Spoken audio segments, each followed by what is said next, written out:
নমস্কার বন্ধুরা, আজকে হচ্ছে বৃহস্পতিবার, তার উপর অন্নপূর্ণা পুজো, বাসন্তী পুজোর মহাষ্টমী। ষষ্ঠীর দিন থেকেই আমাদের বাড়িতে নিরামিষ খাওয়া শুরু হয়েছে, এখন আরও দুদিন এটাই চলবে। আজকে আমার মেয়ের জন্য আলাদা করে কোনো সেদ্ধ রান্না করা হয়নি।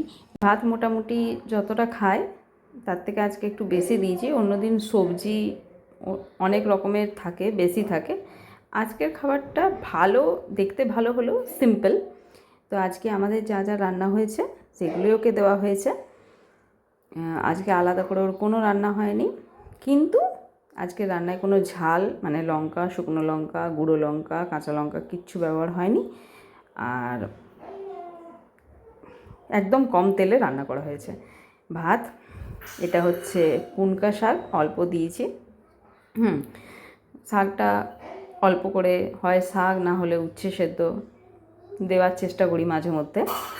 এটা হচ্ছে থোড়ের তরকারি, আমাদের বাগানের গাছের থোড়ের তরকারি। তো এটা পুরোপুরি ঘিতে করা হয়েছে। এমনিতেই থোড়ের তরকারিতে ঘি, গরম মশলা দেওয়া হয় আর ঝালও দেওয়া হয়, কিন্তু এটাতে গরম মশলা আর ঝালটা পরে মেশানো হয়েছে, ওরটা তুলে নিয়ে কিন্তু করা হয়েছে পুরো ঘিতে। আর এখানে রয়েছে 2 পিস কুমড়ো ভাজা, পাতলা পাতলা করে কুমড়ো ভাজা। তো ডিম মাছ মাংস থাকলে সাইডে কিছু দিই না, কিন্তু যেহেতু ডিম মাছ মাংস আজকে নেই, তাহলে ভাজা দিয়েছি। অন্য কোনো দিন ভাজা দিই না, চাটনিও দেওয়া হয়, টমেটোটাকে সিদ্ধ করে অল্প একটু ফুটিয়ে। তো এই হচ্ছে আজকে আড্ডার দুপুরের লাঞ্চ। এর সাথে রয়েছে ডাল, ওটা তো প্রত্যেক দিন থাকেই। থোড় খাওয়া তো এমনিতেই সবার জন্যই ভালো, কারণ এতে রয়েছে প্রচুর পরিমাণে ফাইবার, পটাশিয়াম, আয়রন আর ভিটামিন B6। আর বাচ্চাদের জন্য তো আরোই ভালো, কারণ হজম শক্তি বাড়ায় আর হিমোগ্লোবিন ঠিক করে, যেহেতু আয়রন আছে।